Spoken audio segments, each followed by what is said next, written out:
दोस्तों, स्वागत है आपका हमारे और आपके चैनल देसी हॉरर पॉडकास्ट में। मैं हूं आपका होस्ट और दोस्त गुमनाम। दोस्तों, आज की कहानी है सुमित के आखिरी सफ़र की और ट्रेन में घूम रही मौत की। तो आइए शुरू करते हैं आज का डर का सफ़र। रात के 1 बजे भारी बारिश के बीच सुनसान प्लेटफॉर्म से सुमित ने नोएडा से बाहर जाने वाली ट्रेन पकड़ी।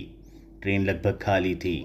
यात्रियों की खामोशी, बारिश की आवाज़ और जलती बुझती लाइटें। सफ़र करते करते कब सुमित को नींद की झपकी लग गई, उसे पता ही नहीं चला। 3 बजे अचानक जब उसकी आंख खुली, तब बाहर घोप अंधेरा और लगातार बरसात थी। ट्रेन का हर डब्बा खाली था, सिवाय आखिरी डब्बे के, जिसके एक कोने में एक बूढ़ा आदमी बैठा था। उसकी आंखों में अजीब सी चमक और चेहरे पे रहस्यमयी मुस्कान थी। सुमित ने घबराहट में उस बुजुर्ग से सवाल किया, ये कौन सा स्टेशन है? कुछ दिखाई नहीं दे रहा है। बूढ़ा मुस्कुराया। उसकी आवाज़ में अजीब सी कंपन थी और वो बोला, ये तुम्हारा ही स्टेशन है। सुमित हैरान रह गया और बोला कि आपको कैसे पता? बूढ़े ने जेब से टिकट निकाली और सुमित की ओर बढ़ा दी। सुमित ने जैसे ही टिकट को देखा, उसकी रूह कांप उठी। पीले गत्ते पर एक पुरानी तस्वीर, खुद सुमित की, लेकिन जन्म की तारीख 1920 और उस टाइम का वक्त 1945। डर के मारे सुमित ने अपना सामान समेटा और भागने लगा, लेकिन वही बूढ़ा आदमी पल में ट्रेन के दूसरे छोर से उसके सामने वाली सीट पर आकर बैठ गया।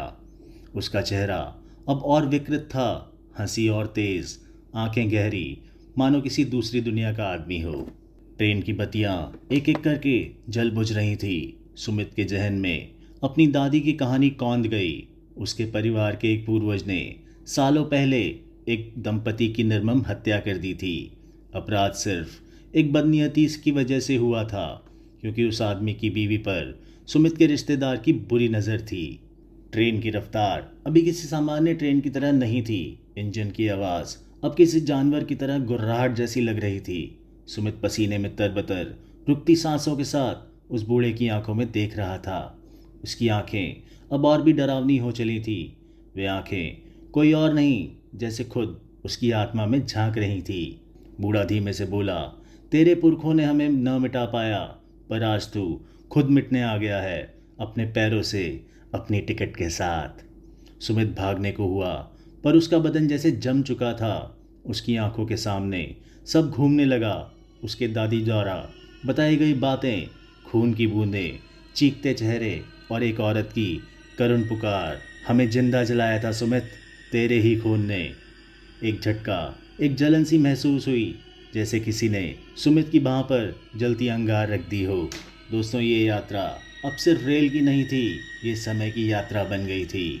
अचानक ट्रेन की खिड़की से सुमित को बाहर कुछ अलग दिखा। पुराने कच्चे मकान, बैलगाड़ी, लालटेन और रेलवे स्टेशन पर हिंदी में लिखा हुआ एक बोर्ड, सुलेमपुर जंक्शन 1945। सुमित की पीठ पर सिहरन दौड़ गई। उसने सोचा, ये क्या है? ये कैसे हो सकता है?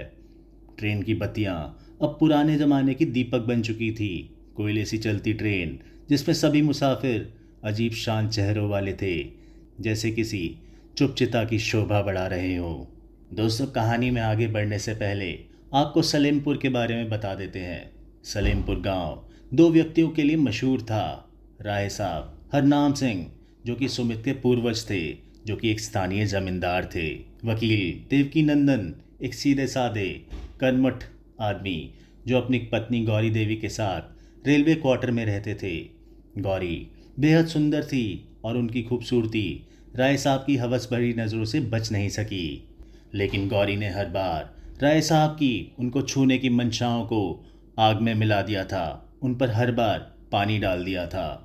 एक रात इसी का बदला लेने के लिए राय साहब ने अपने नौकरों के साथ मिलकर देवकी नंदन और गौरी देवी को उनके क्वार्टर में जिंदा जला दिया। तभी से हर साल जुलाई की इस बारिश भरी रात को श्रापित ट्रेन चलती थी, जिनमें अपने कातिलों की संतानों को वो बुलाते थे और उन्हें मार देते थे। उन्हीं में से एक सुमित है। सुमित ट्रेन के एक कोने में दुबका पड़ा था, पर ट्रेन में मौजूद यात्री अब जीवित नहीं दिख रहे थे। उनकी खोपड़ियाँ बाहर से झांक रही थी, कपड़े सड़े हुए थे और आंखें सिर्फ काली सुनसान खड्डे। एक औरत ने आहिस्ते से चलती हुई सुमित के पास आई। उसकी आंखें सूजी हुई थी, बाल गीले और गालों पर जलने के निशान थे। ये थी गौरी देवी की आत्मा। गौरी बोली, तेरा चेहरा उसके जैसा है जिसने मुझे जिंदा जलाया, लेकिन तुझे जीने का एक और मौका मिलेगा अगर तू अपना पाप कबूल ले और उसे शुद्ध कर दे। सुमित को समझ आ गया कि ये उसकी परीक्षा है, या तो पाप कबूल कर आत्मा को शांति दे या खुद उसी श्राप का हिस्सा बन जाए। अब सुमित सलेमपुर गांव में था। ये वही गांव था जहां उन दोनों को जिंदा जलाया गया था। ट्रेन एक झटके से वहां रुक गई और सुमित को ट्रेन के बाहर धक्का दे दिया गया। वह धरती पर गिर पड़ा। जब उसने आंखें खोली, वह उसी गांव में पड़ा था जहां हत्याएं हुई थी। पुराने खंडरनुमा घर, एक जला हुआ रेलवे क्वार्टर और वहां आज भी थी वो जली हड्डियां। सुमित ने उनके ऊपर फूल चढ़ाए और हाथ जोड़े और आंसू बहाए। इतने में ही सुमित को दिखा कि उसके आसपास बहुत सारी आत्माएं मंडरा रही हैं और बहुत अजीब सी आवाज़ें कर रही हैं। अचानक ही मौसम में काले बादल घिर आए, मानो दिन में रात हो चली हो। बादलों की गर्जन से सुमित का चेहरा पसीने पसीने हो गया। उसके साथ ही उन आत्माओं की आवाज़ों ने सुमित के हृदय को छलनी कर दिया था। तभी उनमें से एक आत्मा ने बहुत तेजी से सुमित को धक्का मारा। वह धक्का इतनी तेज था कि सुमित का सिर जाके साथ में टीले पर लगा और खून की धारा बहने लगी।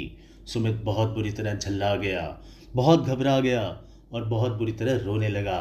उसने सारी आत्माओं से हाथ जोड़कर माफ़ी मांगी और बोला कि मैं सब ठीक कर दूंगा, आप मुझे एक मौका तो दें।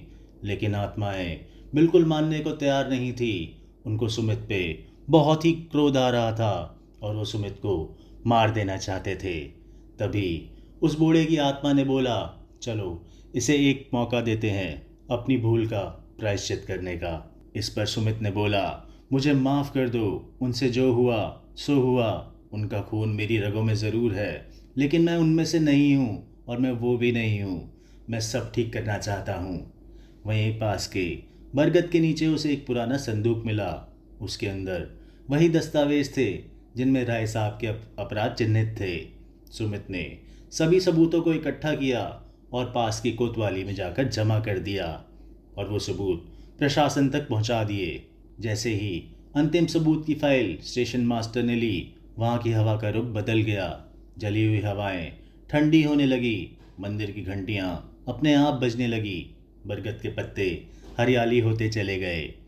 गौरी की आत्मा अब शांत थी, लेकिन तभी एक भयानक जलजला आया और ज़मीन पर बूढ़ा आदमी यानी देवकीनंदन कूद पड़ा। उसकी आंखों में आग थी और हाथ में वही टिकट जिसकी शुरुआत में हमने चर्चा की थी।